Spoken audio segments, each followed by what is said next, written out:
চলতি বোরো মৌসুমে বিভিন্ন জেলায় সরকার নির্ধারিত মূল্যে মিলছে না সার। ফলন বাঁচাতে বাধ্য হয়ে চড়া দামে সার কিনছেন চাষিরা। ডিলার ও ব্যবসায়ীদের বিরুদ্ধে সিন্ডিকেট করে দাম বাড়ানোর অভিযোগ ভুক্তভোগীদের। তবে পর্যাপ্ত সার মজুত আছে জানিয়ে বাজার তদারকি চলছে দাবি প্রশাসনের। মেহেরপুরের চাষিরা এখন ব্যস্ত বোরো ধান আবাদে।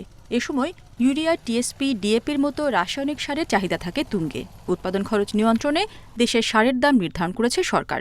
তবে কৃষকদের অভিযোগ, প্রতি বস্তায় নির্ধারিত মূল্যের 200 থেকে 500 টাকা পর্যন্ত বেশি দামে কিনতে হচ্ছে সার।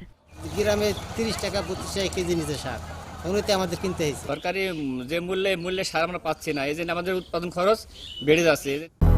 200-র বেশি সার্ভিস ও ফিচারে লেনদেনের সব বিকাশ অ্যাপে সম্ভব। জেলায় সারের কোনো সংকট নেই জানিয়ে অভিযোগ পেলে ব্যবস্থা নেওয়ার আশ্বাস প্রশাসনের।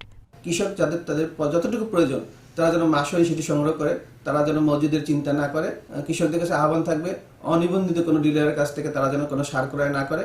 এরকম কোনো ডিলারের যদি কোনো সন্ধান থাকে আমাদেরকে অবগত করলে আমরা তাদের বিরুদ্ধে আইনগত কঠোর ব্যবস্থা গ্রহণ করব। একই অভিযোগ নাটোরের চাষিদেরও। চলতি বছর প্রায় 1.5 লাখ হেক্টর জমিতে বোরো ধান, গম, পেঁয়াজ, রসুন, ভুট্টা, সরিষা সহ বিভিন্ন ফসলের আবাদ হয়েছে। কৃষকদের অভিযোগ, প্রয়োজনীয় সার না পেয়ে চাষাবাদে দেরি হচ্ছে। ডিলারদের বিরুদ্ধে রয়েছে সিন্ডিকেটের অভিযোগ। তবে ডিলারদের দাবি, অতিরিক্ত মজুতের কারণে কোথাও কোথাও ঘাটতি দেখা দিয়েছে। ডিলারের কাছে গেলে পারা ডিলাররা সার দেয় না, সার ফুরায় গেছে, ও আপনারা অন্য জায়গাতে সার নেন। তো আমরা অন্য জায়গায় সার নিতে গেলে পারা ব্যয়বহুল খরচ। আমার এখানে যেসব কৃষকেরা আসতেছে তারা সবাই সরকারি মূল্যেই মাল পাচ্ছে, সব রকম মাল মিলে ঝিলে তারা নিচ্ছে। এখন বাইরে থেকে কে কোথা থেকে বিক্রি করতেছে এটা আমি বলতে পারবো না।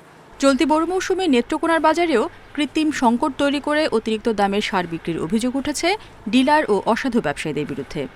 ডিএপিটা বিআরডিসির 1400 টাকা বস্তা আনছি।